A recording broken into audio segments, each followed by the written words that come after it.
அஸ்ஸலாமு அலைக்கும் வரஹ்மத்துல்லாஹி தஆலா வபரகாத்துஹு. அல்ஹம்துலில்லாஹி ரப்பில் ஆலமீன்.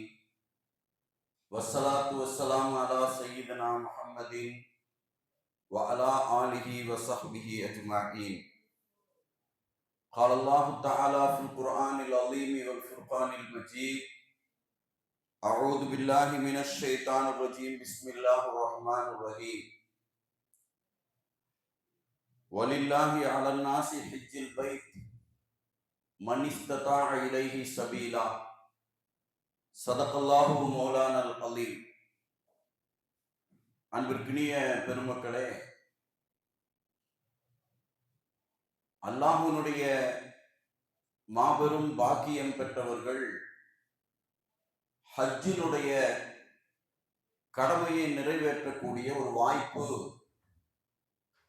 எந்த மூமினான முஸ்லிமான மக்களுக்கு கிடைக்கிறதோ அவர்கள் ஒரு மிகச்சிறந்த பாக்கியத்தை பெற்றவர்களாக ஆகிவிடுகிறார்கள். காரணம், இது எல்லா நபிமார்களும் புனிதமிக்க காபாவை தரிசித்தவர்களாக இருக்கிறார்கள். அந்த பாக்கியம் கிடைக்கப் பெறுவது ஒரு மிகச்சிறந்த நிஅமத்தாக இருக்கிறது. நபி ஆதம் அலைஹிஸ்ஸலாத்து வஸ்ஸலாம் அவர்கள் கிட்டத்தட்ட 1000 முறை காபாவை தவாஃப் செய்திருக்கிறார்களாம். அதற்கு பிறகு வந்த நிறைய நபிமார்கள் காபாவை இப்படி தவாஃப் செய்திருக்கிறார்கள். இதற்கு முன்னிருந்த நபிமார்கள் உம்மத்துக்களின் ஹஜ்ஜி என்பதே காபாவை தவாஃப் சுத்துறது மட்டும்தான் ஹஜ்ஜி. இன்னைக்கு நாம செஞ்சுட்டு இருக்கிற மாதிரி உண்டான எதுவுமே இல்லை. அங்க போகணும், காபத்துல்லாவை தவாஃப் சுத்தணும். இது மட்டும்தான் இதற்கு முன்னிருந்த எல்லா நபிமார்களுக்குமான ஹஜ்ஜினுடைய முக்கியமான நிலை. நபிகள் நாயகம் ஸல்லல்லாஹு அலைஹி வஸல்லம் அவர்களுடைய உம்மத்தாக இருக்கக்கூடிய நமக்குத்தான் ஹஜ்ஜினுடைய இன்னைக்கு இருக்கக்கூடிய அர்கானுகள், காரியங்கள் நமக்கு இப்படி வரையறுக்கப்பட்டிருக்கிறது. இப்ப முதல்ல நாம் தெரிந்து கொள்ள வேண்டிய முக்கியமான சில செய்திகளை மட்டும் நாம் நினைவில் வைத்துக் கொள்ள வேண்டும். ஹஜ்ஜுக்கு போகிறதுக்கு முதல்ல என்ன தேவை? எல்லாரும் ஆசைப்படுறோம் ஹஜ்ஜுக்கு போகணும். ஹஜ்ஜுக்கு போகிறதுக்கு முதலில் என்ன தேவை என்றால் நியத்து தேவை. நாம் ஆசைப்பட்டுட்டோம், நியத்து வச்சுட்டோம்னா அந்த நியத்து என்பது தொடர்ந்து அல்லாஹ்ட்ட, யா அல்லாஹ் எங்களுக்கு ஹஜ்ஜினுடைய பாக்கியத்தை கொடு என்று உளப்பூர்வமாக துவா செய்து கொண்டோ இருந்தோம் என்றால் இன்ஷா அல்லாஹ் அல்லாஹ் அதை கபூலாக்குகிறான், கபூலாக்கி இருக்கிறான். நமக்கும் அந்த பாக்கியத்தை அல்லாஹ் தருவானாக. என்ன காரணம்னா, அனுபவபூர்வமாக பல்லாயிரம் செய்திகள் இவைகளுக்குள்ளே இருக்கிறது. பாருங்க, ஒரு ஊதுபத்தி வியாபாரம் செய்யக்கூடிய ஒரு 70 வயசு முதியவர், அவர் ஊதுபத்தி வியாபாரம் எப்படி பண்ணுவாருன்னா, சைக்கிள்ல ஓட்டி வீதி வீதியா தெரு தெருவா போய் ஊதுபத்தின்னு வித்துட்டு போயிட்டு இருப்பார்.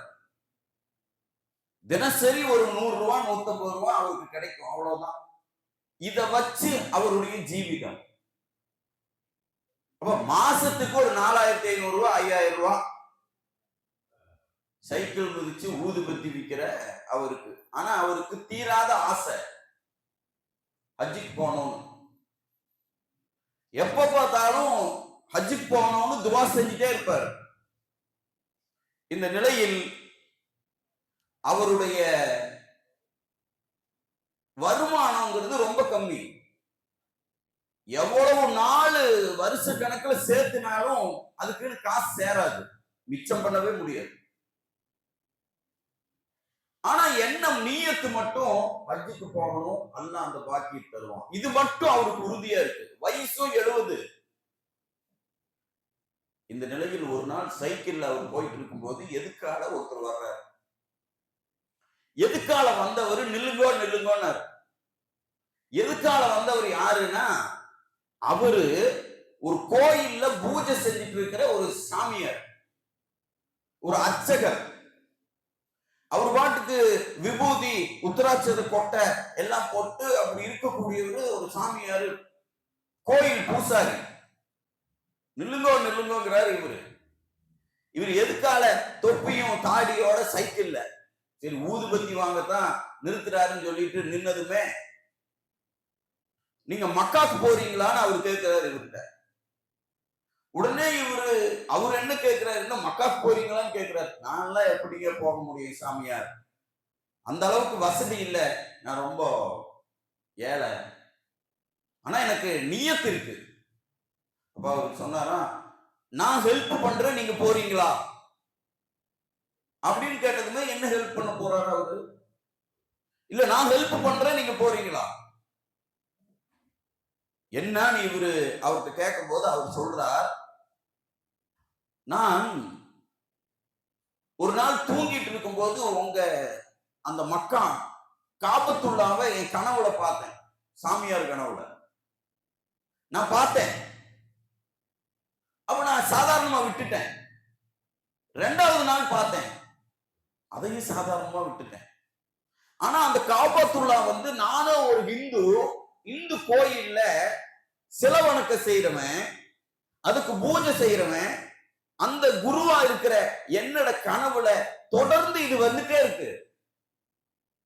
அப்ப நான் என்ன பண்ணேன், எங்களுக்குன்னு இருக்கிற தலைமை குருட்ட போய் இந்த மாதிரி முஸ்லிம்களோட அந்த மக்கா காபா என்னோட கனவுல வந்துட்டே இருக்கு, என்ன காரணம், இதுக்கு என்ன பரிகாரம்னு கேட்டேன். அப்பொழுது என் குரு சொன்னாரு, ஒரு ஆலயம் உன் கனவில் தொடர்ந்து வந்தால் நீ அந்த ஆலயத்துக்கு போய் தரிசிக்கணும். இதுதான் நம்ம இந்து சாஸ்திரத்துல ஐதீகம். அல்லது நீ என்ன பண்ணணும்னா, அதுக்கு போகிற யாத்திரிகர்களுக்கு நீ ஹெல்ப் பண்ணணும். உன்னால போக முடியாட்டி நீ அதை செய்யணும், இதுதான் பரிகாரம். இந்த பூசாரி இதை வச்சுட்டு தான் நாம போக முடியாது, யாருக்காவது ஹெல்ப் பண்ணலான்னு வரும்போதுதான் எதுக்கால இந்த ஊதுபத்தி வியாபாரி வர்றாரு. வந்ததுமே நான் ஹெல்ப் பண்றேன், நீங்க போறீங்களா? அவருக்கு என்ன சொல்றதுன்னே தெரியல. சரி, இன்னைக்கு அரசாங்கம் சார்பில் போறதுக்கான எல்லாமே முடிஞ்சிருச்சு, இனி பிரைவேட் தனியார்ல தான் போகணும். அன்னைக்கு 2 லட்சம் ரூபாய், இன்னைக்கு பிரைவேட்ல போறதுக்கு 6, 8, 10, எதிர்காலத்துல 20 வேண்டாலும் ஆகும் லட்சம். அப்ப அன்னைக்கு 2 லட்சம். அந்த 2 லட்சம் ஆனாலும் பரவாயில்லை, நான் தர்றேங்கிறாரு பூசாரி.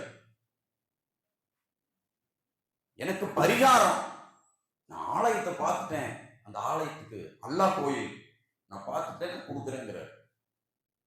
உடனே அன்னைக்கு அந்த பெரியவருக்கு அதற்கான பணத்தை எல்லாம் இவர் ஒரு தனியார் பிரைவேட், தமிழ்நாட்டில் இருக்கிற ஒரு தனியார் பிரைவேட்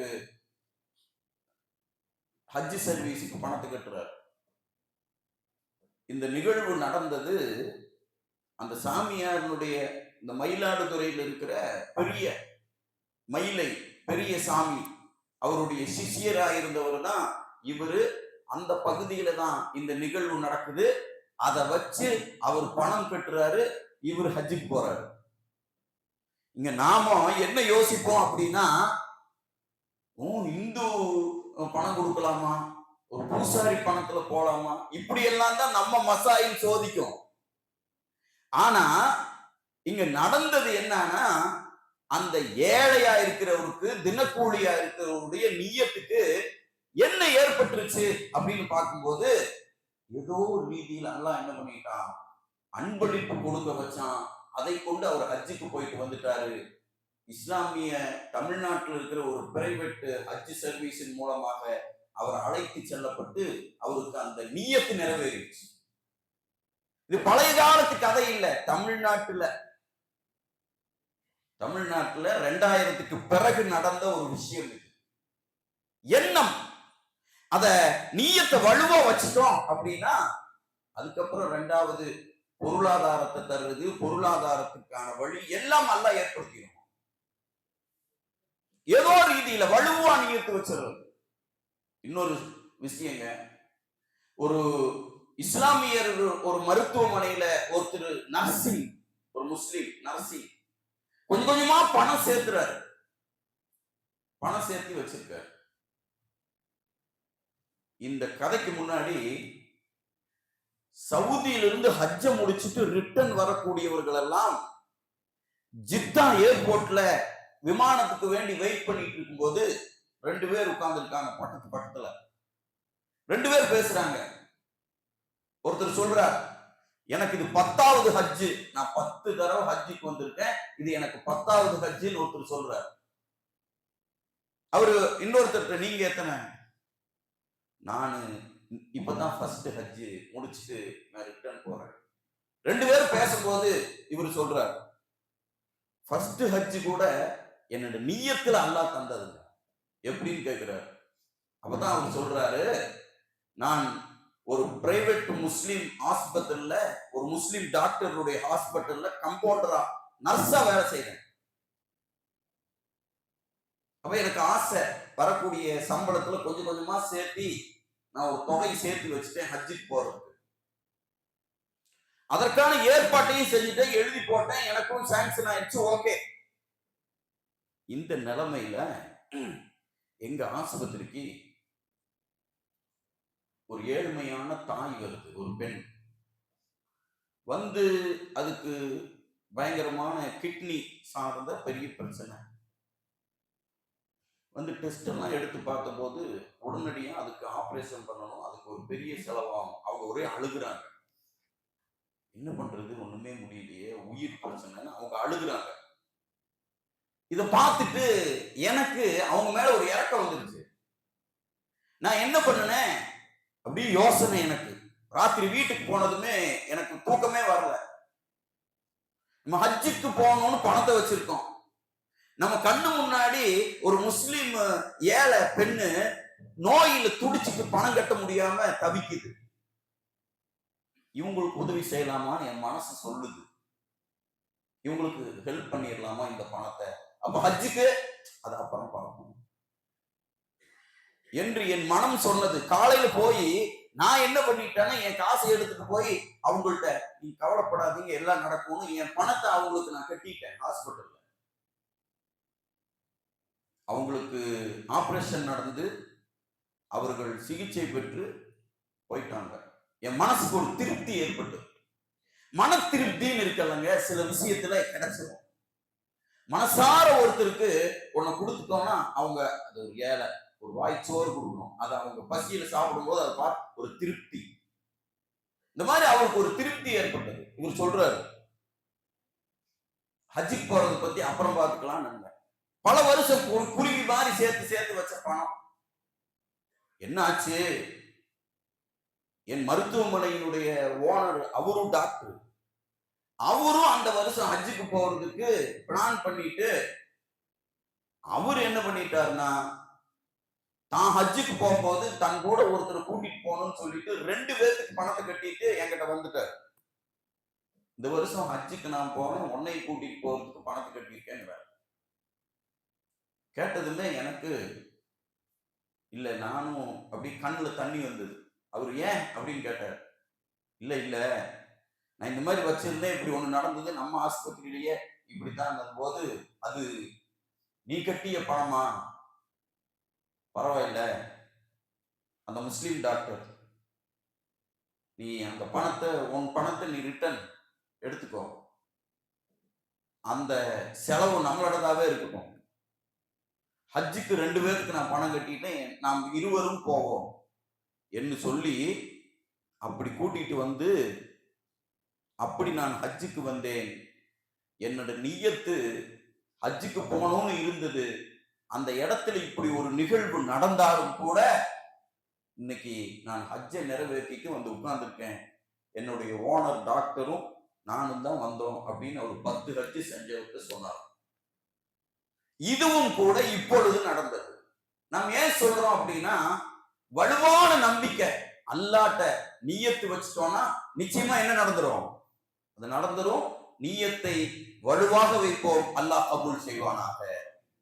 சரி, இப்ப ஹஜ் செஞ்சா என்ன சிறப்பு? 1000 சிறப்பு இருக்கு. அதுல ஒண்ணு ஹஜ்ஜுங்கிறோம். ஹஜ் செஞ்சா என்ன சிறப்பு? மண்ணின் மேல் என்ன சிறப்பு, மண்ணுக்கு உள்ள என்ன சிறப்பு, மஹ்ஷர்ல என்ன சிறப்பு? 3 சிறப்பு. மண்ணுல நபிகள் நாயகம் ஸல்லல்லாஹு அலைஹி வஸல்லம் அவர்களிடத்தில் உமர் ரலியல்லாஹு தஆலா அன்ஹு, யா ரசூலல்லாஹ், நான் ஹஜ் செய்ய போகிறேன். அப்ப ஸல்லல்லாஹு அலைஹி வஸல்லம் அவர்கள் சொன்னாங்க, ரசூலுல்லாஹ்ங்கிறவங்க யாருன்னா எல்லாத்துக்கும் அவங்க துவா செய்யணும்னு எல்லோரும் விரும்பக்கூடியவர்கள். அந்த ரசூலுல்லாஹ் உமர் ரலியல்லாஹு தஆலா அன்ஹு அவர்களிடத்தில் சொல்கிறார்கள், உமர் அவர்களே, நீங்கள் ஹஜ்ஜுக்கு போகிறீர்கள், எனக்கு வேண்டி துவா செய்யுங்க. எப்படிங்க? எனக்கு வேண்டி துவா செய்யுங்க. துவா ஒப்புக்கொள்ளப்படுகிற நபி அப்படி சொல்றாங்க. என்ன யார சொல்லலாம், உங்களுக்கு நானா? அப்பதான் சொன்னாங்க, யார் ஹஜ் செய்கிறாரோ அவரின் துவா ஒப்புக்கொள்ளப்படுகிறது. இங்க நீங்க யாரா இருக்க வேண்டாம், நீங்க அஜிர்தா இருக்க வேண்டாம், நீங்க பெரிய ஆலிமா இருக்க வேண்டாம், நீங்க பெரிய ஆபிதா இருக்க வேண்டாம், இதுக்கு முன்னாடி ஒரு வக்து கூட தொழுகைய விடாம தொழுதவர் அப்படிங்கிற எந்த ரிசல்ட்டும் உங்கள்கிட்ட இருக்க வேண்டாம். ஹஜ்ஜினுடைய நசீபு உங்களுக்கு கிடைச்சு இஹ்லாஸா தக்வாவா அல்லாஹ்வுக்காக வேண்டி ஹஜ்ஜுக்கு நீங்க புறப்பட்டுட்டீங்கன்னா நீங்க யாராகி விடுகிறீர்கள் என்று சொன்னால் துஆவோடு லிங்க் நீங்க ஆயிருவீங்க. நீங்க யாரு? துஆவின் மனிதர். என்ன துஆவின் மனிதர்னா என்ன? காபத்துல்லாஹ்வுல போய் துஆ செஞ்சா என்ன ஆகும்? ஒப்புக்கொள்ளப்படும். அது காபத்துல்லாஹ்ங்கிற இடம். லைலத்துல் கத்ர் இரவுல துஆ செஞ்சா ஒப்புக்கொள்ளப்படும். அது லைலத்துல் கத்ர் என்ற நேரம். இது ஹஜ்ஜுக்கு போகக்கூடியவர்கள் துவா செய்தால், ஒரு ஹாஜி துவா செய்தால் துவா ஒப்புக்கொள்ளப்படுகிறது. இவர் துவா ஒப்புக்கொள்ளப்படும் மனிதர். இந்த ஒரு பாக்கியம் கிடைச்சிருக்கு. அதனாலதான் ஹஜ்ஜுக்கு போகிற யாரை பார்த்தாலும் நாம கை கொடுத்துட்டு அவங்களுக்கு சொல்றது, எங்களுக்கும் ஹஜ்ஜுக்கு பாக்கியம் கிடைக்கிறதுக்கு துவா செய்யுங்க.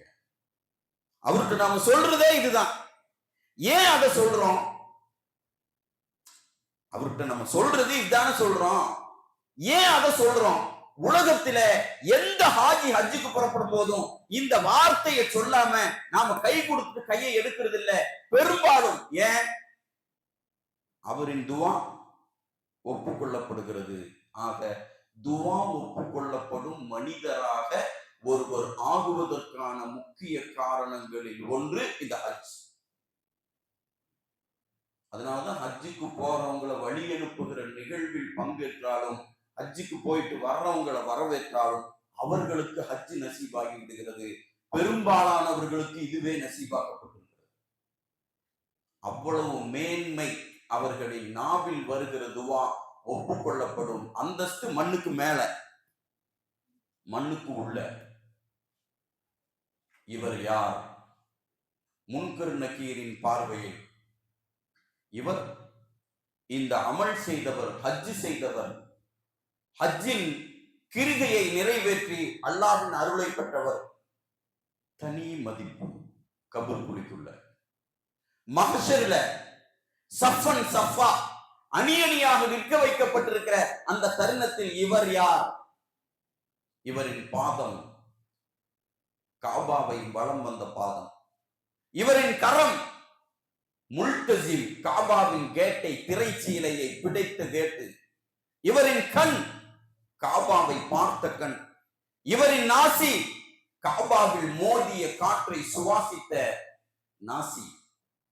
இது எல்லாம் அங்க மஹ்ஷர்ல அணி அணியாக ஷஹீதுகள், ஆபிதுகள், வள்ளல்கள் என்று தனித்தனி சஃப்புகள் நிறுத்த வைக்கப்படுகிற போது இவர்கள் அல்லாஹ்வுக்காக ஹஜ் செய்தவர்கள் என்று அங்கே தனித்துவம் கொடுக்கப்படும்.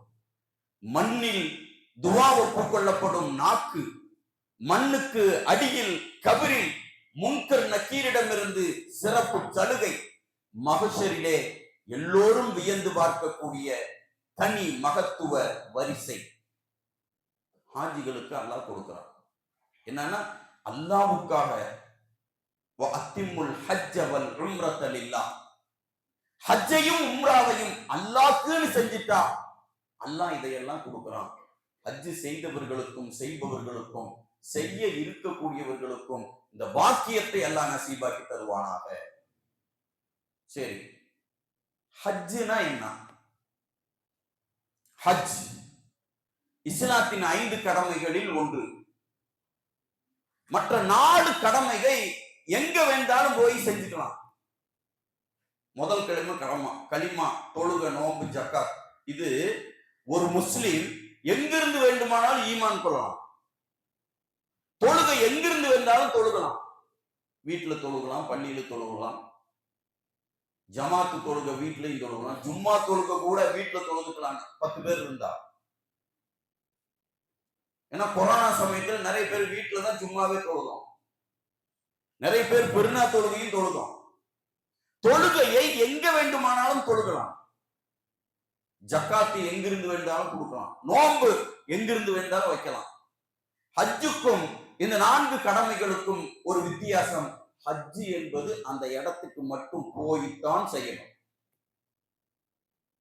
அந்த இடத்துக்கு போய் மட்டும் செய்யறதுக்கு பேரு தான் ஹஜ். ஹஜ்ஜுக்கு என்று ஒரு இடம் உண்டு, ஹஜ்ஜுக்கு என்று ஒரு காலம் உண்டு. அந்த காலத்தில் அந்த இடத்தில் செய்யணும். சரி, ஹஜ்ஜுக்கு அந்த இடத்துக்கு போகிறதுக்கு பேரு தான் ஹஜ். அதுவும் அந்த நேரத்துக்கு அங்க போறதுக்கு பேரு தான் ஹஜ். அந்த டைமிங் துல்ஹஜ் பிறை 8 to 12 இந்த 5 நாள் அந்த இடத்துக்கு போய் அல்லாஹ்வுக்கு வேண்டி ஹஜ் செய்ய வந்திருக்கேன் அப்படின்னு இஹ்ராமோடு அங்க போறமே, அந்த டைமிங்ல அந்த இடத்துல இருக்கிறதுக்கு பேரு தான் ஹஜ். இதுக்கு இந்த 5 நாள் அல்லாம வேற எந்த நாளும் போனா அதுக்கு பேர் ஹஜ் கிடையாது. முதல்ல இதை நாம விளங்கணும். அந்த இடத்துக்கு போனோம், அவ்வளவுதான். அந்த இடத்துக்கு போயிட்டாலே 99% ஹஜ் காரியம் என்பது டிக்ளேர் ஆயிடுச்சு. ஹஜ்ஜுக்கு போறவங்களும் போக நினைக்கிறவங்களுக்குமான ஒரு முக்கியமான விஷயம் இதுதான். ஹஜ் என்பது கஷ்டமே கிடையாது.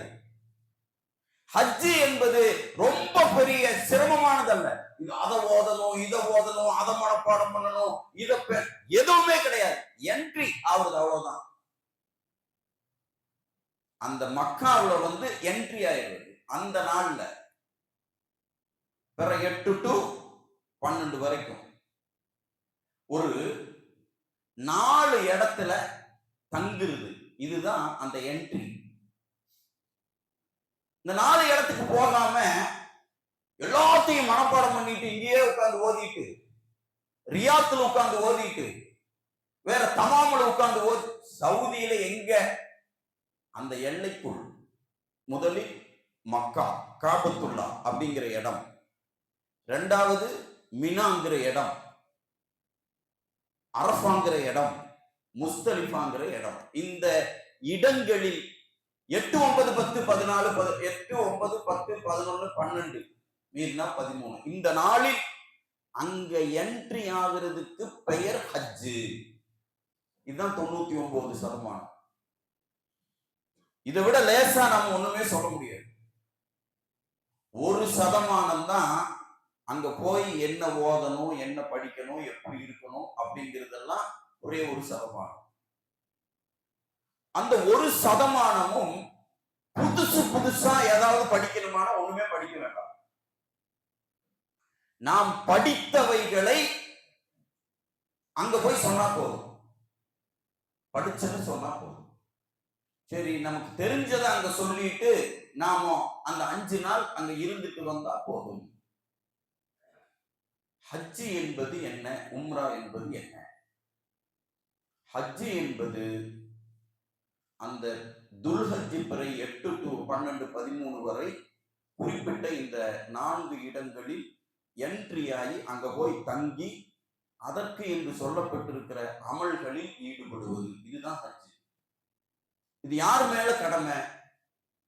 பணம் படைத்தவர்கள், செலவுகள் போக ஹஜ்ஜுக்கு போயிட்டு வர்றதுக்கான வசதி இருக்கிறவங்க, இவங்களுக்கு ஹஜ்ஜி கடமை. உடல் ஆரோக்கியம் இருக்கணும், போயிட்டு வர்றதுக்கான வாகன வசதி இருக்கணும். இந்த மூன்றும் இருக்கக்கூடியவர்களுக்கு ஹஜ்ஜி என்பது கடமை. கடன் வாங்கிட்டு ஹஜ்ஜுக்கு போகக்கூடாது, வட்டிக்கு வாங்கிட்டு ஹஜ்ஜுக்கு போகக்கூடாது. நமக்கு செலவுக்கே சிரமமா இருக்குதுன்னா ஹஜ்ஜி கடமை இல்லை. ஹஜ்ஜி என்பது இந்த பொருளாதார சக்தி படைத்தவர்களுக்கு மட்டும்தான் ஹஜ்ஜி என்பது கடமை, எல்லோருக்கும் கடமை கிடையாது. அடுத்து ஹஜ்ஜி இந்த நிலையில் இருப்பவர்களுக்கு கடமை, அதுவும் இந்த 5 நாள் அந்த இடத்துல தங்கணும். இதுதான் ஹஜ்ஜினுடைய இடம், மகாம். அதுதான் ரொம்ப முக்கியம். மகாம்னா இடம், அந்த இடத்துக்கு போகுது. அப்புறம் ஹஜ்ஜில என்னென்ன செய்யணும் அப்படிங்கிறது 2வது விஷயம். உம்ரானா என்ன? ஹஜ்ஜி சரி, உம்ரானா என்ன? உம்ரா என்பது சுன்னத். இது எல்லா முஸ்லிம்களும் கட்டாயம் செய்தே ஆகணும் வேண்டும் அப்படிங்கிற அவசியம் இல்லாத ஒரு அமல். இன்னைக்கு உம்ராங்கிறது பெருகி நிக்குது. உம்ரா என்பது ஒரு சுன்னத்தான அமல், அவ்வளவுதான். செஞ்சா நன்மை, செய்யாட்டி குற்றம் இல்லை. இந்த உம்ரா என்பது எப்ப செய்யணும்? ஆனா இன்னைக்கு உம்ராக்கு போயிட்டே இருக்காங்க, தப்பில்லை. ஆனா உம்ராங்கிறது ஃபரலோ வாஜிபோ கிடையவே கிடையாது. அது ஒரு சுன்னத்தான அமல். செஞ்சா நன்மை கிடைக்கும், செய்யாட்டி அல்லாஹ் கேட்க மாட்டான். ஏன் உம்ரா செய்யல? அல்லாஹ் கேட்க மாட்டான். உம்ரா அதன் காலம் என்பது இந்த துல்ஹஜ் பிறை 8 12 13 வரை உண்டான இந்த 5-6 நாட்களை தவிர 365 நாள்ல இந்த ஒரு 5 நாளை கழிச்சுட்டு 360 நாளும் நாம் அந்த இடத்துல மக்காவில் மட்டும். அந்த 3 இடம் இங்க வராது. உம்ராவில் அரஃபா, முஸ்தலிஃபா, மினா இதெல்லாம் வராது. ஒன்லி ஒரே ஒரு இடம், அது காபத்துல்லா பக்கத்துல சஃபா மருவா. இந்த இடத்தில் மட்டும் ஹாதிராகி இஹ்ராமோடு நாம் செய்கிற 360 நாள் செஞ்சுக்கலாம். இந்த 5 நாள் செய்ய முடியாது. அப்ப ஹஜ்ஜுக்கு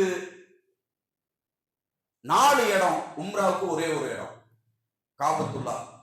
அங்க தவாஃப் சுத்துறது சஃபா மருவாவும் நடக்குது. இதன் காலம் என்பது 360 நாளும் செய்து கொள்ளலாம். சரி, ஹஜ்ஜுக்கும் உம்ராவுக்கும் உண்டான செயல்கள் என்ன?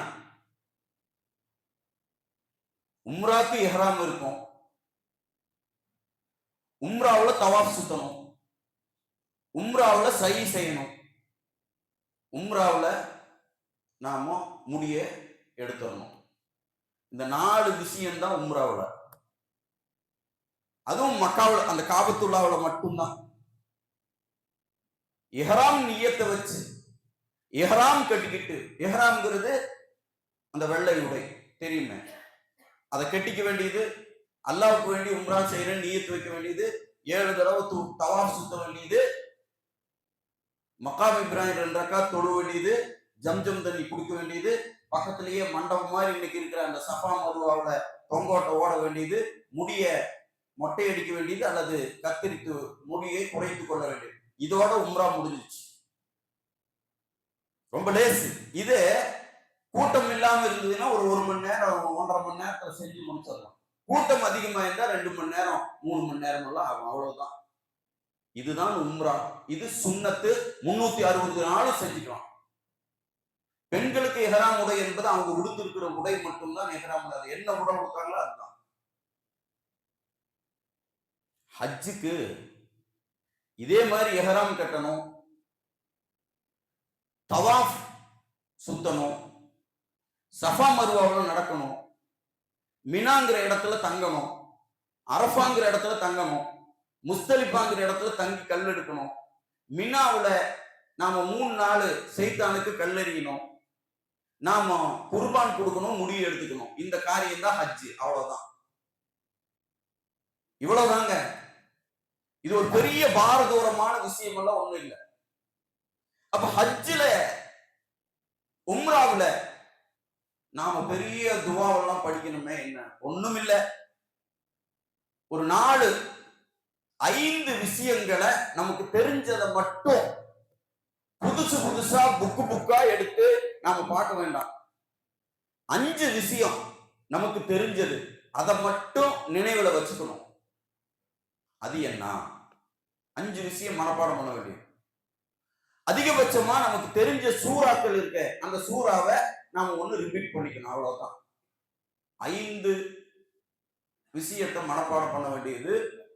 முதலில 3ஆம் கலிமாவை மனப்பாடம் பண்ணணும். சுப்ஹானல்லாஹி வல்ஹம்துலில்லாஹி வலா இலாஹ இல்லல்லாஹு வல்லாஹு அக்பர் வலா ஹவ்ல வலா குவத்த இல்லா பில்லாஹில் அலியில் அஸீம். இது 1. இது எல்லாத்துக்குமே தெரியும். அடுத்து 4ஆம் கலிமாவை மனப்பாடம் பண்ணணும். லா இலாஹ இல்லல்லாஹு வஹ்தஹு லா ஷரீக லஹு லஹுல் முல்கு வ லஹுல் ஹம்து யுஹ்யி வ யுமீத்து வ ஹுவ அலா குல்லி ஷைஇன் கதீர். இதுவும் எல்லாத்துக்கும் தெரியும். 2. 3ஆவது மனப்பாடம் பண்ண வேண்டியது பிரபலமா எல்லாத்துக்கும் தெரிஞ்சதுதான். ரப்பனா ஆத்தினா ஃபித் துன்யா ஹஸனத்தன் வ ஃபில் ஆখিরাতি ஹஸனத்தன் வ கினா அஸாபன்னார்.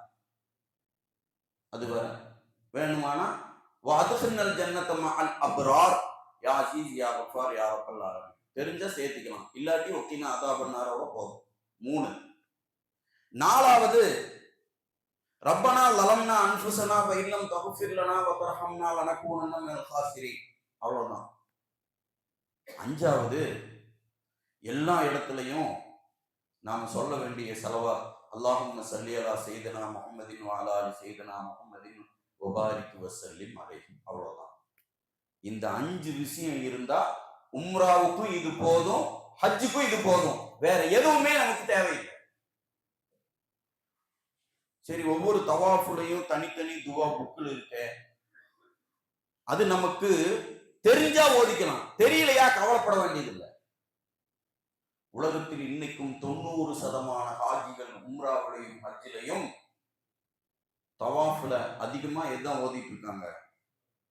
3ஆம் கலிமா, 4ஆம் கலிமா, ரப்பனா ஆத்தினா ஃபித் துன்யா, ரப்பனா லலம்னா அன்ஃபுஸனா, அல்லாஹும்ம ஸல்லி அலா சய்யிதினா முஹம்மதின். இது தவாஃபிலையும் இதுதான். அது உம்ராவின் தவாஃபிலும் ஹஜ்ஜின் தவாஃபிலும் இதுதான் சரி செய்யறமே. இதுலயும் இதுதான். இதுதான் நம்மளை கொண்டு மினாவுல தங்க வைப்பாங்க, கூடாரத்துல. மினாங்கிறது ஒரு மைதானம். அந்த மைதானத்தில் கூடாரம் அடித்து நமக்குன்னு ஒரு இடத்துக்கு கொடுத்துருப்பாங்க, நம்ம அங்க இருப்போம். அங்கேயும் இதுதான் ஓதணும். நம்மளை அரஃபாவுல கொண்டே விட்டுருப்பாங்க, அங்கேயும் இதுதான் ஓதணும். முஸ்தலிஃபாவுல நைட்டு தங்குவோம், அப்பவும் இதைதான் ஓதணும். இது மட்டுமே நாம் ஓதிக்கொண்டிருந்தாலே போதுமானது. அப்ப புதுசா என்ன பண்ண வேண்டாம், நிறைய புக்குகளை எல்லாம் தொலாவுறதோ இது எல்லாம் பார்க்க வேண்டாம். அதே மாதிரி தொழுகையில் ஓத வேண்டிய சூறாக்கள். அப்ப என்ன பண்றது? நம்ம பெரிய பெரிய சூறாவெல்லாம் தெரியலையே, ஹஜ்ஜுக்கெல்லாம் போறோம், பெரும் சூறாவெல்லாம் வேண்டாம். நீ இதுவரைக்கும் என்ன சூறா உங்களுக்கு தெரியும்? அல்ஹம்து சூறா தெரியும், குல் ஹுவல்லாஹு அஹத் தெரியும், குல் அஊது பில் ஃபலக் தெரியும், குல் அஊது பின்னாஸ் தெரியும், அப்புறம் குல் யா அய்யுஹல் காஃபிரூன் தெரியும், இன்னா ஆத்தைனா தெரியும், இதா ஜா நஸ்ருல்லாஹ் தெரியும். சின்ன சின்ன சூறா தான் தெரியும், போதும். எந்த ஒரு அமலிலும் இந்த தெரியாம இருக்கணும் இது எல்லாம் தான், அப்படி எல்லாம் இல்லை. ஒன்று லேசா நமக்கு சொல்லி தருவார்கள். நீங்கள் குல் யா அய்யுஹல் காஃபிரூன் அந்த சூறாவையும், குல் ஹுவல்லாஹு அஹத் இந்த சூறாவை நீங்க எப்பவெல்லாம் தொழுகிறீங்களோ, நஃபில் சுன்னத், இந்த தொழுகையை நீங்கள் தொழுகிற போது இந்த சூறாவை நீங்க ஓதிக்கொள்ளுங்கள். ஒரே சூறாவைத்தான் ஓதுறோம் அப்படின்னு நினைக்க கூடாது. எல்லா தொழுகைகளையும் ஃபர்ஸ்ட் எதுதான் ஓதுறோம்? என்னங்க ஓதுறோம்? அல்லம்து சூறா தான் ஓதுறோம். இன்னும் எந்த தொழுகையிலையும் எடுத்ததுமே அல்லம்து சூறா நம்ம நினைக்கிறோமா? இல்ல. அதே மாதிரி நமக்கு தெரிஞ்ச சூறா, அவ்வளவுதான். மனனம் செய்ய வேண்டிய சூறாக்கள் என்று பெருசா எதுவும் இல்லை. இந்த நமக்கு தெரிஞ்ச சின்ன சின்ன சூறாக்கள் போதும். இப்போ எப்பவெல்லாம் நாம தொழுகுவோம், அப்பவெல்லாம் இந்த சூறாவை நாம் ஓதிக்கொள்வது. ஃபர்ஸ்ட் ரக்காத்துல குல் யா அய்யுல் காஃபிரூன், இரண்டாவது ரக்காத்துல குல் ஹுவல்லாஹு அஹத். பாருங்க, இப்போ சில அரபு வார்த்தைகளுக்கு நாம் அர்த்தங்களும் தெரியணும், ஹஜ் சம்பந்தமா. இப்ப ஹஜ் அப்படின்னா என்ன? இதற்கு ஒரு அர்த்தம் சந்திக்கிறது. ஹஜ்னா என்ன சந்திக்கிறோம்? எதை சந்திக்கிறோம்? நமது இதயமும் காபத்துல்லாவும் சந்திக்கிறது. எப்போ? இதயம் இடது புறத்தில் இருக்கு. காபத்துல்லாவை போய் வலம் வருவது என்பது எல்லா காரியத்தையும் வலது புறத்திலிருந்து தான் இஸ்லாம் செய்ய சொல்லுது. ஆனா இந்த தவாஃப் மட்டும் எங்கிருந்து செய்யறோம்? இடது புறத்துல தான் செய்யறோம். என்னன்னா இந்த இதயம் என்பது இடப்புறத்தில் இருக்கிறது, காபாவோடு இது இணைகிறது, சந்திக்கிறது. இப்படி ஒரு விளக்கத்தை நமக்கு சொல்லித் தருகிறார் இந்த ஹஜ். அப்ப அந்த காபத்துல்லாவில நாம செய்ய வேண்டிய அமல்களில் முதன்மையானது எதுனா என்னது? அப்போ காபாவை சுற்றி வருவதற்கு பெயர் என்னது? தவாஃப். இதை நாம தெரிஞ்சுக்கணும். தவாஃப் என்றால் காபாவை சுற்றி வருவது. இது ஒரு தவாஃப்னா என்ன? அவ்வளவுதான். தவாஃப் செய்யலையா? ஒரு தவாஃப் என்பது எத்தனை தடவை? 7 முறை. இதை தெரிஞ்சுக்கணும். ஏன்னா எல்லாமே நினைவுபடுத்துறது தான், தெரியாதது அல்ல. அதனாலதான் நான் சொன்னேன், ஓதுறதுக்கு இந்த 5 விஷயம் போதும், தொழுகைக்கு இந்த சூறாக்கள் போதும். ரெண்டாவது ஹஜ்ஜினா இப்படித்தான், அதன் நேரம் இதுதான், இதன் காலம் இதுதான். ஹஜ்ஜுங்கிறது அங்க என்ட்ரி ஆகுறதுதான் 99 டிக்ளேர் ஆயிடுச்சு. மீதி நான் சொல்ற இதெல்லாம் 1% தான். அங்க என்ட்ரி ஆகாம எது செஞ்சாலும் அது ஹஜ் இல்ல. அந்த மக்காமில் ஹாதிராவது. இப்ப பாருங்க, இந்த தவாஃப் செய்யற இடத்துக்கு ஒரு பெயர். தவாஃப் செய்யற இடம், அந்த இடத்துலதான் என்ன பண்ணணும்? தவாஃப் செய்ய. நான் காபாவை வலம் வர்றேன் அப்படின்ட்டு ஒரு 4 கிலோமீட்டருக்கு அந்த சைடு வந்து அப்படியே சுத்து, அது தவாஃப் ஆகாது. காபா தவாஃப் செய்வதற்கு என்று வகுக்கப்பட்டிருக்கிற அந்த இடத்துலதான் என்ன பண்ணணும்? அந்த நாம் தவாஃபுக்கு நடக்கிற இடத்துக்கு பேரு மத்தாஃப். என்ன பேரு? மத்தாஃப். இப்ப தவாஃபு, மத்தாஃபு, இது நாம விளங்கணும். போகிற கூடியவர்களும் போக நியத்து வச்சிருக்கிறவங்களும் இதை நாம கவனத்துல வைக்கணும். அதற்கடுத்து காபத்துல்லாவுக்கு 4 மூளை இருக்கு. 4 மூளைக்கு 4 பேரு. ருக்குன் அப்படின்னா மூளை. இந்த மூளை 4 மூளை. இது ஒரு மூளை, இது ஒரு மூளை, இது ஒரு மூளை. 4 மூளைகள் ஒரு செவ்வக சதுர வடிவத்தில் இருக்கிற அந்த காபத்துல்லாவுக்கு 4 மூளை. இந்த 4 மூளைக்கு ருக்குன் 4 பெயர். ஒரு மூளைக்கு பேரு ருக்குனே யமன். அது வந்து ஏன் ருக்குனே யமன்னா, யமன் தேசத்தை நோக்கி இருக்கிற ருக்குனே யமனி. அந்த முக்கு வந்து ருக்குன் தேசத்தை நோக்கி இருக்கு. அதனால ருக்குன் யமனி, யமன் தேசத்தை நோக்கி இருக்கக்கூடிய. அப்புறம் ருக்குனே ஷாம், ஷாம் தேசத்தை நோக்கி இருக்கிற ஒரு முக்கு. ருக்குனே ஈராக், அது ஒரு திசை. அப்புறம் ஒண்ணு ருக்குனே ஹிந்து, இந்தியாவை நோக்கி இருக்கிற ஒரு முக்கு. அந்த இதுலதான் ஹஜருல் அஸ்வத் என்ன பண்ணப்பட்டிருக்கும்?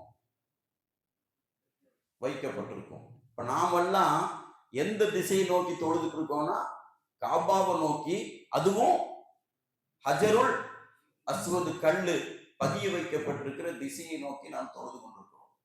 அப்ப காபத்துல்லாஹ்வுடைய 4 முக்கும் 4 நாட்டை நோக்கி இருக்கிறதுனால அந்த நாடுகளின் பெயரோடு அதை நோக்கிய மூளை என்று அதற்கு பெயர் சொல்லப்படுது. அவ்வளவுதானே தவிர இதுக்குன்னு நாம பெருசா அது அப்படிங்கிறதெல்லாம் கிடையாது. இதுதான். ஆக தவாஃப் வலம் வருதல், மதாஃப் தவாஃப் சுற்றுகிற இடம், 4 மூளைக்கு 4 பெயர். இது காபாவினுடைய அந்த அமைப்பு.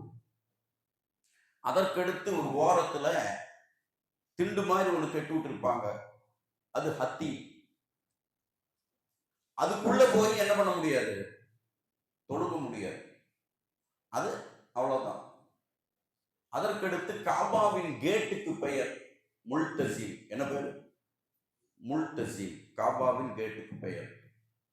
இப்படி ஒரு குறைந்த அளவிலான அந்த காபாவை பத்தி நாம் தெரிஞ்சுக்கிறோம். அதற்கடுத்து முன்னாடி ஒரு தங்க கூடு போட்டு ஒரு கல்லு வைக்கப்பட்டிருக்கும். அந்த கல்லுக்கு பெயர் மகாமே இப்ராஹிம். இப்ராஹிம் நபி நின்ற கல், இப்ராஹிமின் இடம் அப்படின்னு பேரு. அவங்க நின்ன இடம் அந்த கல்லு. தவாஃப் சுத்திட்டு அங்கதான் 2 ரக்காத் நாம தொழுகணும். அப்புறம் அங்கேயே ஜம்ஜம் கிணறு இப்படி இருக்கும். காபத்துல்லா, அப்புறம் மக்காம் இப்ராஹிம், அதை ஒட்டி ஜம்ஜம் கிணறு இன்னைக்கு பார்க்க முடியாது, அங்க இருக்கும். அதற்கடுத்து சஃபா மருவா தொங்கோட்டம் போடக்கூடிய இடம். சஃபா ஒரு மலை குன்று, மருவா ஒரு மலை குன்று. சஃபா என்பது ஆதம் ஷஃபியுல்லா உட்கார்ந்த இடம், மருவா என்பது மருவத் ஹவ்வா அலைஹிஸ்ஸலாம் உட்கார்ந்த இடம். அதனால் அந்த 2 மலை குன்றுகளுக்கு இந்த பெயர் வந்திருக்கிறது. இந்த 2க்கு இடையில ஹாஜரா அம்மையார் தொங்கோட்டம் ஓடியதுன்னா இன்னைக்கு சஇ செய்தல். இப்போ தவாஃப் அப்படிங்கிறது தெரிஞ்ச மாதிரி சஇ அப்படின்னா அந்த இடத்துக்கு இந்த இடத்துக்கும் நாம் தொங்கோட்டம் ஓடுதல் என்கின்ற அந்த நிகழ்வுக்கு சொல்லப்படக்கூடியதுதான் சஇ. இந்த தவாஃபும் இந்த சஇயும் ஹஜ்ஜிலும் உம்ராவிலும் அவசியமாக கட்டாயம் செய்தே ஆக வேண்டியது. இதுதான் அங்க இருக்கக்கூடிய இந்த சரௌண்டிங்ல நாம் தெரிஞ்சுக்க வேண்டிய முக்கியமான விஷயம் இது மட்டும்தான். அதற்கடுத்து மினா, அது ஒரு பெரிய மைதானம். அங்கே கூடாரம் அடித்து நம்மளை தங்க வைப்பாங்க. அதற்கடுத்து அரஃபா, அதுவும் ஒரு பெரிய மைதானம். அங்கேயும் கூடாரம் அடித்து தங்க வைப்பார்கள். அதே மாதிரி முஸ்தலிஃபா, அங்க கல்லு பிறக்கிறதுக்கு நம்ம இரவு அங்கே தங்குவோம். இவ்வளவுதான். அதற்கடுத்து சைத்தானுக்கு கல்லடிக்கிற இடத்துக்கு பேரு ஜம்ரா அப்படிங்குவாங்க. ஜம்ரா 3 இடத்துல சைத்தானுக்கு கல்லடிக்கணும். அந்த பொதுவாகவே அந்த கல்லடிக்கிற இடத்துக்கு பேரே என்னதான் சொல்லுவாங்க? ஜம்ரா அப்படின்னு தான் சொல்லுவாங்க. ஜம்ரத்துல் ஊலா, ஜம்ரத்துல் உஸ்தா, ஜம்ரத்துல் அகபா. அதாவது ஃபர்ஸ்ட் கல்லடிக்கிற இடம், சென்டர் கல்லடிக்கிற இடம், லாஸ்ட் கல்லடிக்கிற இடம், சைத்தானுக்கு கல்லடிக்கும் இடம். இவ்வளவுதான். இந்த சரௌண்டிங் இதனுடைய பெயர்கள். இது மட்டுமே குறைந்தபட்சம் நாம் தெரிந்து வைத்துக் கொண்டாலே போதும். அதே மாதிரி மீகாத் அப்படிங்குவாங்க. மீகாத் அப்படின்னா என்னன்னா, மக்காவுக்கு உள்ள எஹ்ராமோடு நுழையக்கூடியவர்கள் அந்த எல்லை, ஒவ்வொரு நாட்டுக்கு ஒவ்வொரு எல்லை வச்சிருக்காங்க. அந்த எல்லையில் அவர்கள் இருந்து எஹ்ராம் கட்டி நியத்து வச்சு வரணும். அதுக்குன்னு உலகம் முழுக்க அப்படியே காபா அந்த மக்கா நகரத்தில் இந்த இவ்வளவு தூரத்துலன்னு வச்சிருக்காங்க. இந்தியாவிலிருந்து போகக்கூடியவர்களுடைய மீகாத் யலம்லம். என்ன பேரு? யலம்லம். கப்பல்ல போறவங்களா இருந்தாலும், இன்னைக்கு கப்பல் இல்ல, விமானத்துல போகும்போதும் அந்த யலம்லம் வருகிற போது நமக்கு சொல்லுவாங்க, நியத்து வைப்போம், இங்கிருந்தே போறோம். இந்த குறைந்தபட்ச விஷயங்கள் மட்டும் நாம் கவனத்தில் வைத்துக் கொண்டால் போதுமானது.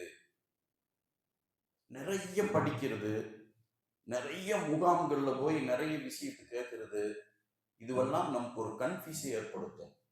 அடிப்படையான இது போன்ற விஷயங்களை மட்டும் நாம் தெரிந்து கொண்டு நமக்கு தெரிந்திருக்கிற இந்த 5 இவைகளை மனனம் செய்து கொண்டு இந்த மாதிரி விஷயங்களை நாம் கடைபிடித்து செய்து வந்து விட்டால் நமக்கு இன்ஷா அல்லாஹ் ஹஜ்ஜினுடைய காரியம் அங்கீகரிக்கப்படும். இப்ப சுருக்கமா நான் இதை சொல்லியிருக்கேன். இதே மாதிரி சுருக்கமா உம்ரா செய்யறது என்ன, எப்படி செய்யணும், ஹஜ்ஜு எப்படி செய்யணும், இது ஒரு குறிப்பா பார்த்துறோம். உம்ரா எப்படி செய்யணும்? முதல்ல எல்லா காரியத்துக்குமே நியத்து வேணும். நியத்துனா என்னன்னா நம்ம நினைக்கிறதுக்கு பெயர், நினைச்சு சொல்றது, நினைக்கணும் அல்லது நினைத்து சொல்லுவது. இப்போ உம்ரா, இதுக்கு முதல்ல நியத்து வேணும். அரபியில சொல்லணுமா? தெரிஞ்சா சொல்லலாம், இல்லையா நமக்கு தெரிஞ்ச மொழியில் சொல்லலாம். நான் அல்லாஹ்வுக்காக வேண்டி உம்ரா செய்கிறேன், யா அல்லாஹ் இதை லேசாக்கி வைப்பாயாக, இதை ஏற்றுக்கொள்வாயாக. இது ரொம்ப கவனமா ஹஜ்ஜு உம்ராவுல எந்த விஷயத்தை செய்யும் போதும் இது ஒண்ணு மட்டும்தான் ரிப்பீட் வந்துட்டே இருக்கும். உனக்கு வேண்டி உம்ரா செய்றேன், இதை லேசாக்கி வைப்பாயாக, ஏற்றுக்கொள்வாயாக. நீங்க எதை சொல்லும் போது இது ரெண்டையும் சேர்த்துக்கணும் ஹஜ்ஜு உம்ராவுல. இப்போ உம்ராவின் நியத்து இதுதான். ஹஜ்ஜோட நியத்து, யா அல்லாஹ் உனக்கு வேண்டி ஹஜ்ஜு செய்றேன், இதை லேசாக்கி வைப்பாயாக, ஏற்றுக்கொள்வாயாக. இதுதான். இந்த லேசாக்கி வைப்பாயாக, ஏற்றுக்கொள்வாயாக எல்லாத்துலயுமே வந்துட்டே இருக்கும். இப்போ ஹஜ் உம்ரா செய்யறதுக்கு முன்னாடி நாம செய்ய வேண்டிய காரியம் இஹ்ராம் கட்டுறது. இஹ்ராம் கட்டும் போது ஒரு நியத், யா அல்லாஹ் ஃபர்ஸ்ட் உம்ரா தான் செய்வோம், யா அல்லாஹ் உம்ராவுக்கு வேண்டி இஹ்ராம் கட்டுகிறேன். இது சொல்லிட்டோம். எதுக்கு வேண்டி கட்டுகிறேன், இதை லேசாக்கி வைப்பாயாக, ஏற்றுக்கொள். அவ்வளவுதான். இதேதான். இஹ்ராம் கட்டியாச்சு. 2 ரக்காத் சுன்னத் தொழுதுக்க வேண்டியது. இஹ்ராம் கட்டுனதும் தொழுதுட்டு ஃபர்ஸ்ட் அல்லம் சூரா ஓதிட்டு என்ன ஓதணும்? குல் யா அய்யுல், ரெண்டாவது குல் அல்லாஹு அஹத். அவ்வளவுதான், முடிஞ்சது. இஹ்ராமுக்கு வேண்டி நியத்து வச்சு இஹ்ராம் கட்டியாச்சு, 2 ரக்காத் தொழுதாச்சு. இப்போ நாம தல்பியா சொல்லணும். இன்ஷா அல்லாஹ் தல்பியா நாம் சொல்லுவோம். எல்லோரும் குடும்பத்தோடு அங்க போய் சொல்ற பாக்கியத்தை அல்லாஹ் தருவானா. லப்பைக் அல்லாஹும்ம லப்பைக், லப்பைக் லா ஷரீக லக லப்பைக், இன்னல் ஹம்த வன் நிஅமத லக வல் முல்க் லா ஷரீக லக், லப்பைக் அல்லாஹும்ம லப்பைக், லப்பைக் லா ஷரீக லக லப்பைக், இன்னல் ஹம்த வன் நிஅமத லக வல் முல்க் லா ஷரீக லக், லப்பைக் அல்லாஹும்ம லப்பைக், லப்பைக் லா ஷரீக லக லப்பைக், இன்னல் ஹம்த வன் நிஅமத லக வல் முல்க் லா ஷரீக லக். இது இந்த தல்பியா, இதுக்கு பேரு. இத ஹஜ் உம்ராக்கு போறவங்க கட்டாயமா மனப்பாடம் பண்ணிக்கணும். இது ரொம்ப முக்கியமானது. எப்ப தல்பியா சொன்னாலும் 3 தடவை சொல்லிக்கணும். இந்த தல்பியா அங்க நம்ம இஹ்ராம் கட்டினதுமே தல்பியா 3 தடவை சொல்லிக்கணும். செஞ்சுட்டு நம்மளை இங்கிருந்து கூட்டிட்டு அப்படியே போறாங்க.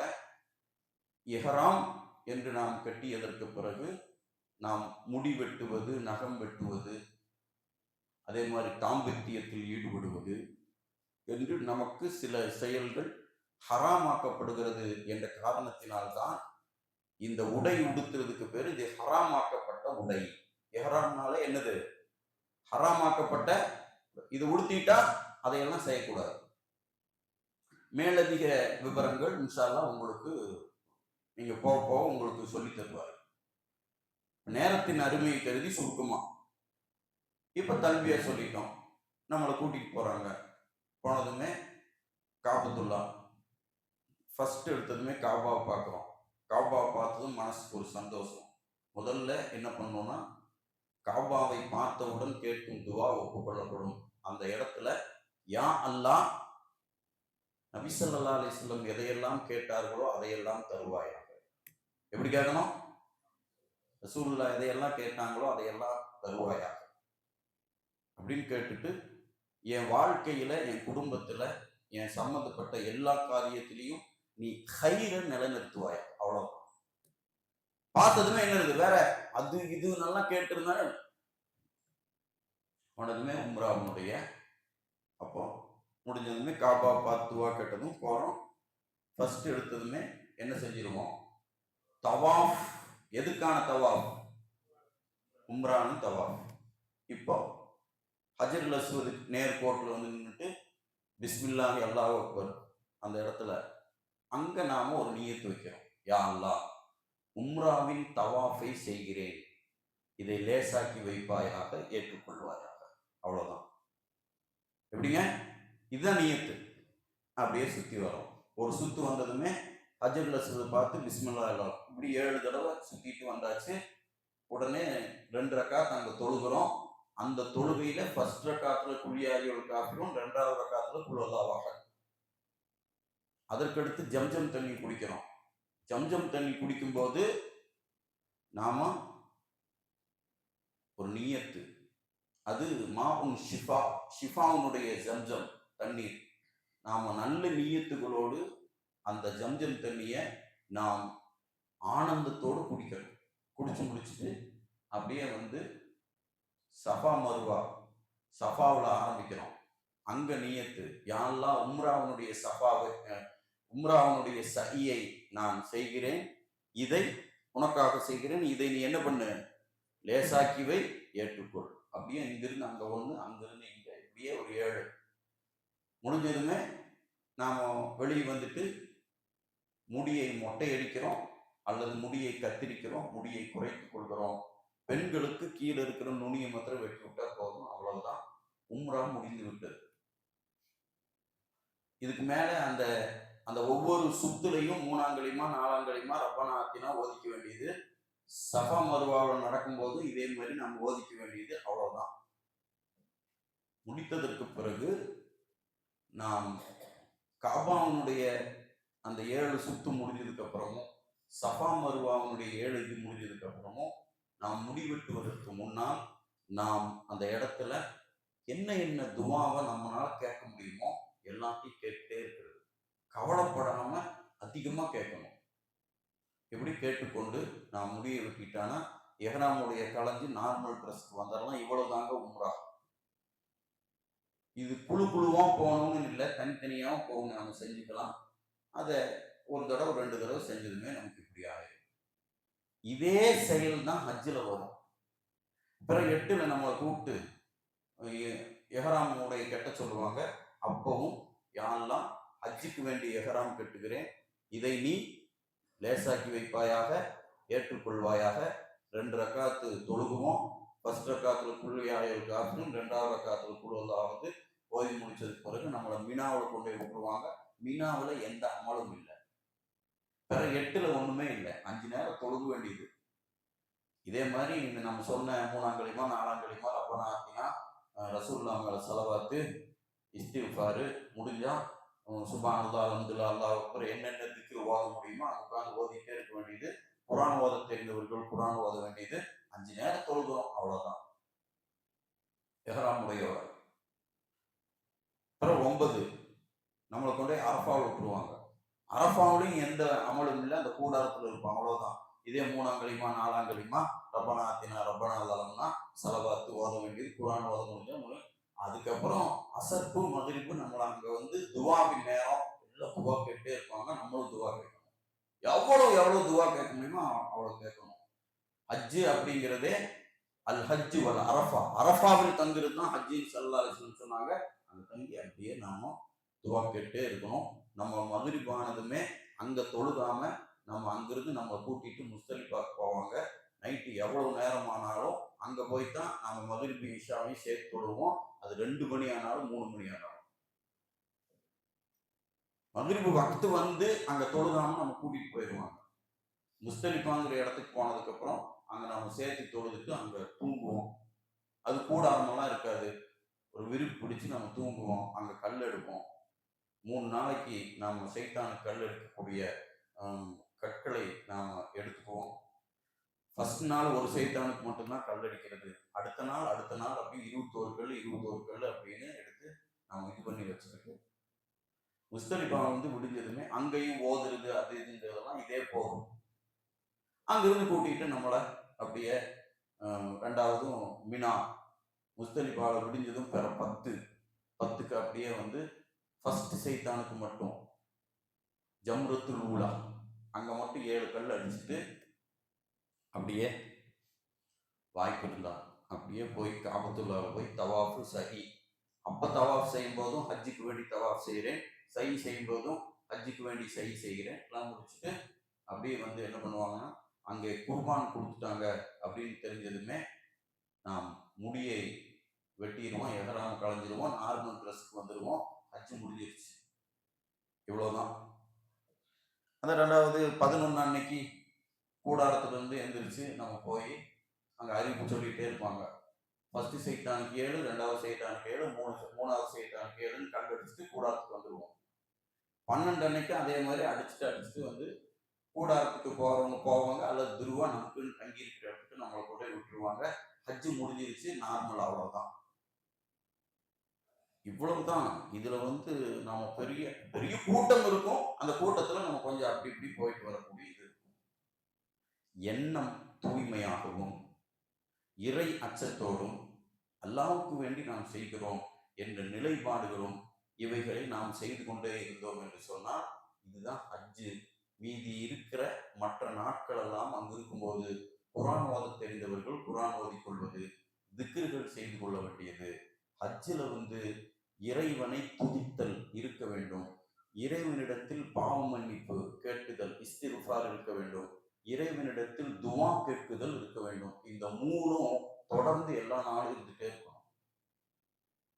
கோபம் இருக்கக்கூடாது, தர்க்கம் இருக்கக்கூடாது, இது ரெண்டுமே இருக்கக்கூடாது. சிறிய பெரிய பாவங்கள் எதுவும் அங்கே இருந்து விடக்கூடாது. 3வதாக போலித்தனம் இருக்கக்கூடாது, ரொம்ப முக்கியமான விஷயம். இந்த 3ம் இருக்கக்கூடாது, அந்த 3ம் இருக்க வேண்டும். இவைகள் தான், இந்த 6 விஷயங்கள் தான் ஹஜ்ஜின் அடிப்படை. அதற்கடுத்து மதீனாவுக்கு போகணும். முத்து முஹம்மது ரசூலுல்லாஹி ஸல்லல்லாஹு அலைஹி வஸல்லம் அவருடைய புனித ரௌலா ஷரீஃப், அந்த இடத்துல போய் ரசூலை நேரில் பார்க்குற மாதிரி ரௌலாவுக்குள்ள போய் அஸ்ஸலாத்து வஸ்ஸலாம் அலைக்கு யா ரசூலல்லாஹ் அப்படின்னு நாம் சொல்லுகிற பாக்கியம் நமக்கு கிடைக்கும் போது அந்த உடம்புல ஏற்படுகிற அந்த ஈமானிய உணர்வு இருக்க, அதுக்கு உலகத்தில் ஈடே கிடையாது. அல்லாஹ் எல்லாருக்கும் அந்த நசீபை தருவானாக. நேரில் அப்படி ரசூலை பார்த்து சொல்ற மாதிரி அங்கே போய் அதிகமாக 8 நாள் அங்கே 40 வக்து அங்கே நம்மளோட தொழுகை இருக்கும். எல்லாமே இமாம் ஜமாத்தோட நாம் தொழுதரணும். அங்கே ரசூலுல்லா மேலே அதிகமான ஸலவாத் சொல்லிக்கொண்டே இருக்க வேண்டும். அந்த வகையில் கஅபத்துல்லா என்பது அல்லாஹ்வின் ரிலாவை, அந்த மதீனா ரௌலா ஷரீஃப் பெருமானாரின் ஷஃபாத்தை பெற்றுத்தந்து நமது துவாவை நமக்காக நாம் பிறருக்காக கேட்கக்கூடிய துவா ஒப்புக்கொள்ளப்படும் நாம் மனித புனிதர்களாக மாற்றுகிற ஒரே அமல் இந்த ஹஜ். அதனால ஹஜ்ஜுக்கு போகக்கூடிய புனித ஹாஜிகள், நீங்கள் புனிதம் பெற்றிருக்கிறீர்கள், அல்லாஹ் உங்களை கபூல் செய்வானாக, எல்லோருக்கும் அந்த நசீபை தருவானாக என்று இந்த தருணத்தில் ஒரு சுருக்கமான எளிமையான வகைகளில் இவைகளை சொல்லித்தந்து இன்ஷா அல்லாஹ் மேலதிகமான விஷயங்களை தாங்கள் கவனத்தோடு இவைகளில் தெரிந்து இந்த அமலை பரிபூரணத்துவத்தோடு நிறைவேற்றி நீங்கள் திரும்பி வர வேண்டும் என்று கேட்டுக்கொண்டு, நீங்கள் மனனம் செய்ய வேண்டிய விஷயங்களில் இன்னும் 2 லேசானது.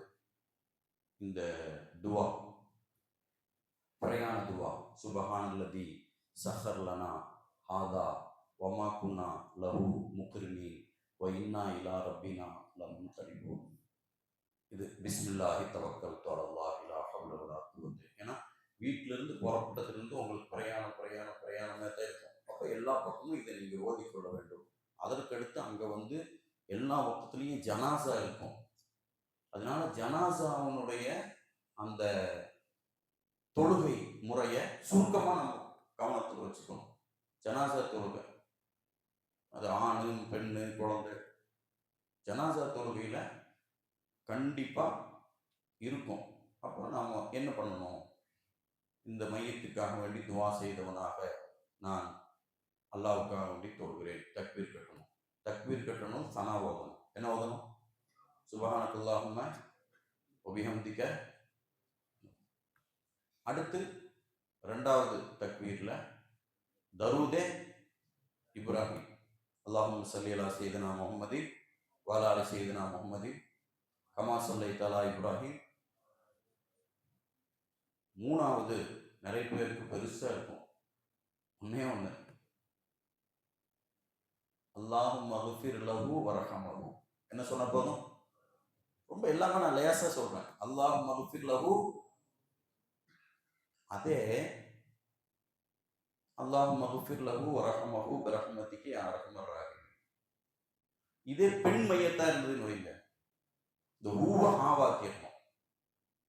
அல்லாஹும்ம ஃபிர் லஹா வர்ஹம்ஹா. இப்போ சஹாபிகள் சொல்லும்போது அபூபக்கர் சித்திக் ரலியல்லாஹு தஆலா அன்ஹு அப்படின்னும். அதே ஆயிஷா அம்மையா சொல்லும், ஆயிஷா ரலியல்லாஹு தஆலா அன்ஹா அப்படிதானே. அப்போ பெண் மையத்துனா அல்லாஹும்ம ஃபிர் லஹா வர்ஹம்ஹா பிரஹ்மதிக. நாலாவது தக்பீருக்கு பிறகு ரப்பனா ஆத்தினா எது ஓதிட்டு சலாம் கொடுத்துருவோம். இது அவ்வளவுதான். இதை நம்ம கவனத்தில் வச்சுட்டு அங்கேயானாலும் எங்கேயானாலும் இவைகளை நாம் கவனத்தில் வைக்க வேண்டும். வல்ல ரஹ்மான் எல்லா காரியத்தையும் நலமாக ஹைராக பரக்கத்தாக ஆக்கி அருள் செய்வானாக. இப்போ இன்ஷா அல்லாஹ் ஹஜ்ஜுக்கு போகக்கூடியவங்க வந்துருந்தீங்கன்னா எங்க ஜபர்லாஜியார் ஷாம்பீன் பாய் அக்கீம் பாய் வாங்க.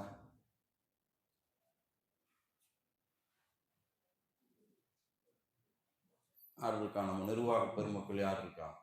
சாதிக் பாய் உண்டா? வாங்க, வலைக்கும்.